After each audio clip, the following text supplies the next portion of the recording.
Hey everybody, Justin Siener here. Welcome to Section 7, Marketing, the Part 2, and this video is on lookalike audiences. So this isn't going to be a very long section, but it is a pretty important one because lookalike audiences are just another way for you to target your audience on Facebook and also on Instagram as well. We talked about how Instagram and Facebook use the same platform, share the same data. Obviously, Facebook owns Instagram. So what exactly is a lookalike audience? Well, a lookalike audience uses some outside data points, and I mean outside as in not just interest level things. So most of the time we're talking about pixel data here. So you have your pixel set up, you're able to use lookalike audiences. A lookalike audience is going to be an audience of people that, guess what, look alike to people who are in other audiences. For example, website custom audiences, retargeting audiences, purchase audiences. So when you think about the concept there, let's say you have people who have clicked to your website and you capture all of those people using the Facebook pixel. You could build a lookalike audience based on people who are inside the Facebook and Instagram ecosystem that are similar to the people who have already clicked to your website. So maybe you're not able to reach these people via targeting. Maybe you haven't found the right targeting to reach these people. Facebook is smarter than you. They know a lot more, and they could read all these data points, and they'll figure out who is similar to your clickers audience, or to your purchase audience, or to your fan page likes.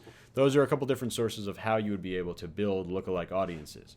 So the difference between lookalike audience and retargeting audience, and they're both under the custom audience feature in Facebook, but retargeting audiences are based on the actual people who have been to your website. Lookalike audiences are based on audiences that are similar to people that have been to your website. So that's a big difference. Retargeting audiences will perform better because they've already had the interest in your product. They've already been to your website. But they're not going to be that big in size, right? The size is going to be limited to the amount of traffic that you've driven to that product. But lookalike audiences, the sizes are often going to be 1 million plus. So there is some timing in there. So when do you want to start using lookalike audiences? This is going to be when you want to have, some traffic already going to your product, right? You're probably going to do retargeting before you do lookalike audiences, or maybe at the same time. But if you could do retargeting successfully, you have a good chance of doing lookalike audience successfully. And it's just another way to, going back to that first marketing principle, match your product to your customer. This is just a different way to find more similar customers. So you see on here percentage of lookalike audience. That may not make sense right now to you, but when we go over the shoulder at the end of this video, it will. But the percentage, you could do a 1, 2, 3, 4, 5, 6, 7, 8, 9, or 10% lookalike audience. 1 being the smaller audience, 10 being a bigger audience. And 1% is still going to be over 1 million. So the idea is basically start with 1 million. And if you have success with 1 million, then you can, or the 1%, I'm sorry, then you can go to the 2%. Then you can go to the 3%, 4%, 5%, etc. You could treat them all as 10 different audiences. And if you have success in one, you can move on to the next one. So when I say success, you use these lookalike audiences just in the same way as you use retargeting audience. And in fact, the way that we created an ad at the end of the last video on retargeting, exactly the same way you're going to create an ad here. Audience is the lookalike audience is the only targeting you need. You're just going to go under the custom audience section and find your lookalike audience. And again, this will make sense just in a couple of seconds because we're going to go over the shoulder now and do a live lookalike audience example. Okay, so let's build our first lookalike audience. So you can see we're in the same section audiences as we were for website custom audience. The difference here, when we click create audience, we're going to obviously go to lookalike audience instead of custom audience. So lookalike audience, and we have different options here. So the source is going to be what data Facebook uses to build this lookalike audience. And remember, lookalike audiences, they're not built up of people who like your fan page or have visited your website. Instead, they're built up of people who are similar to the source that you provide. So if the source that you provide is a website custom audience, Facebook is going to build a lookalike audience that is similar to the people in that audience. If you provide a fan page as the audience, it's going to build a lookalike audience that is similar to those who make up the fans of your fan page. So let's build one with a website custom audience from a product that I'm working on, or a project I'm working on. So this is a website custom audience anyone who has visited this website, the Compassion Brands website. So that's the source. So we have, something like 75,000 people in this audience who have visited the website. We are now going to build lookalikes off of them. Now we're going to choose the country. We're just targeting the United States in this case. And we're going to talk about a percentage. So the smaller the percent here, the smaller the audience size. So we're at 1%, it's about 2 million. As we increase, it's going to be, all the way up to 20 million.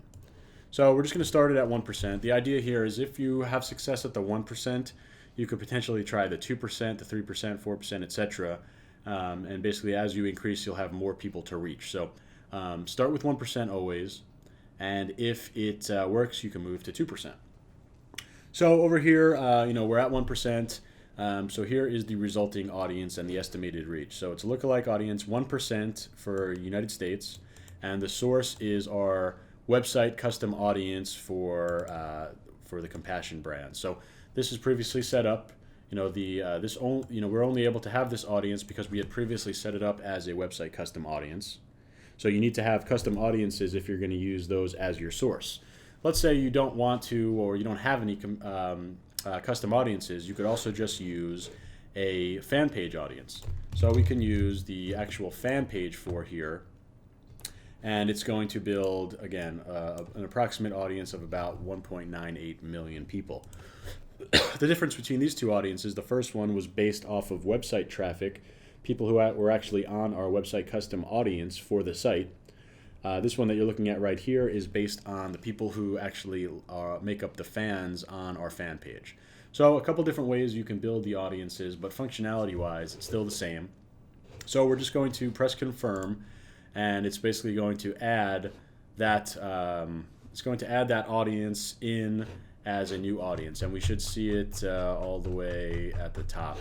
Here is our new audience.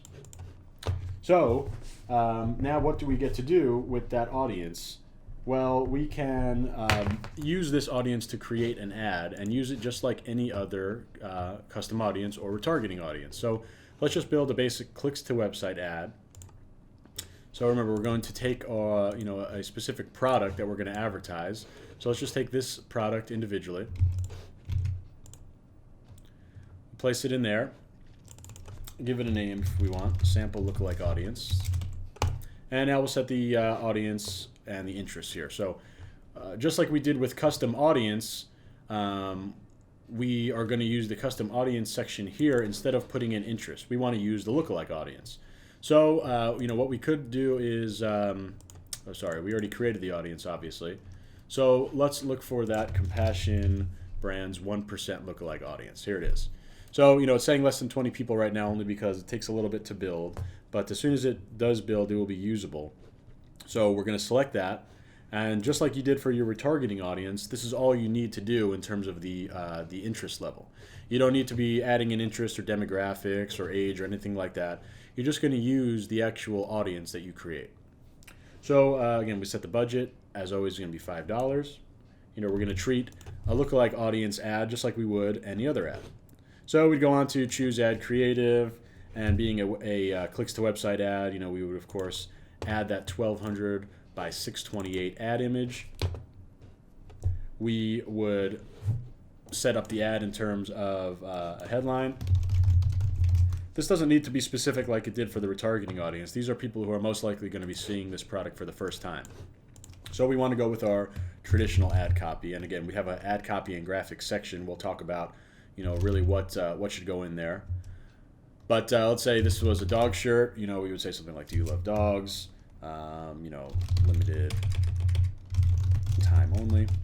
In terms of placements for a lookalike audience, I'm really focused strictly on mobile and desktop newsfeed. Those are the best placements. That's what I'm going after.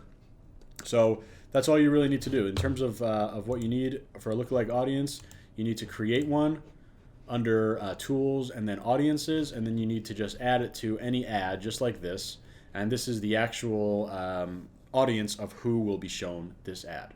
So that's a lookalike ad for you. Super powerful, pretty easy to create. Definitely gets a lot more powerful when you have some really big custom audiences that can be used as that data source to build the lookalikes. So not something that you're going to jump into as quickly as you would with retargeting, but definitely keep it on your radar.